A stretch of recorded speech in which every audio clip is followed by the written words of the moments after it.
I've been a fan of the Diablo series since 1997 with the original game, and to be honest, I haven't been that excited about Diablo 4.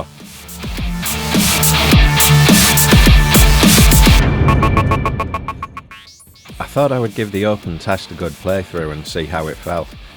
Initially, it seems to feel like Diablo 3 was originally. There's a lot more story and bits to do. It feels quite slow and clunky compared to modern Diablo 3 and the latest version of it.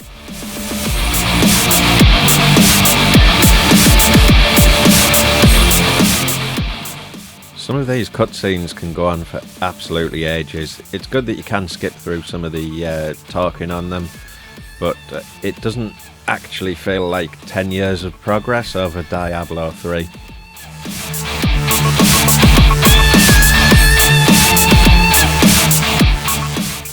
I chose to go with the Whirlwind Barbarian as this is something I've played through Diablo 2 and 3, probably a lot more on 3. I do like the build and how it feels familiar, but definitely feels like it needs to power up faster. It feels more like the older Diablo 2 kind of leveling system where it took ages, but I suppose Diablo 3 did feel like that at the start, and it's just been patched and patched until it got kind of better and the optimal game that we know today.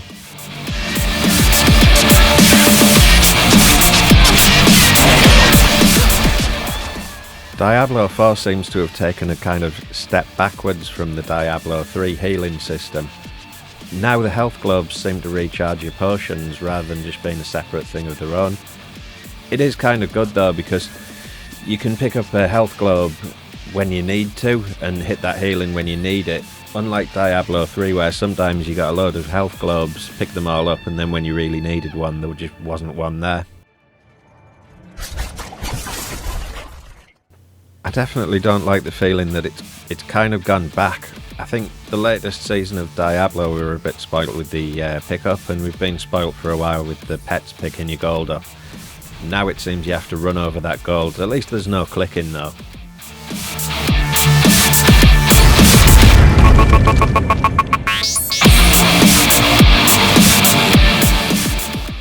There's quite a lot of end bosses at the end of quests and chapters, and it's good, but they don't feel quite as serious as fighting someone like the Butcher in the original Diablo. And of course, unfortunately, you have to endure one of the long cutscenes every time you defeat one.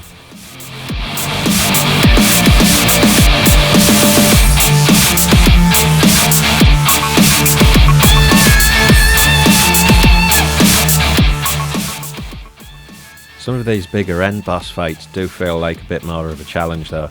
I definitely had to go back to town on this one to upgrade my gear and get a couple of potions to boost me through this fight.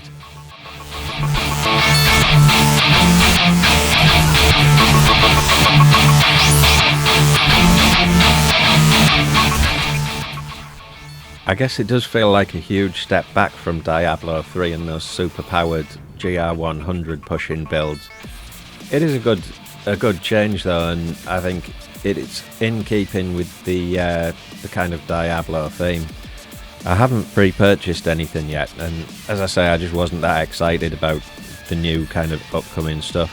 I think Diablo Immortal put me off a bit with the pay-to-win system, and yeah, I may actually go ahead and purchase this though at some point.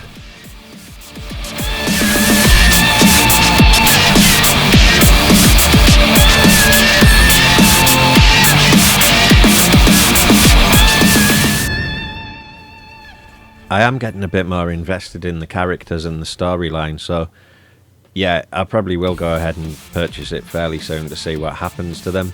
I will play the open beta a bit more this weekend and get through to level 20 though.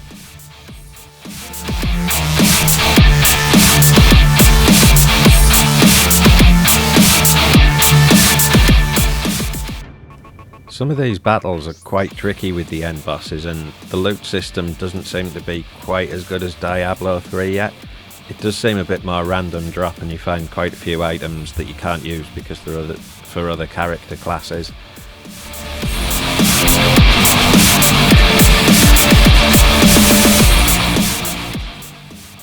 This fight in particular felt like a pretty epic hard one, and the loot at the end was definitely disappointing.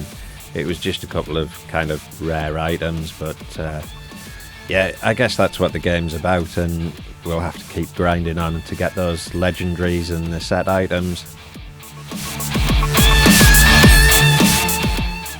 I think the character customization is a nice touch, and it's good how they get reflected in the cutscenes now. It's also good to see some of the big returning characters and familiar faces from the older games.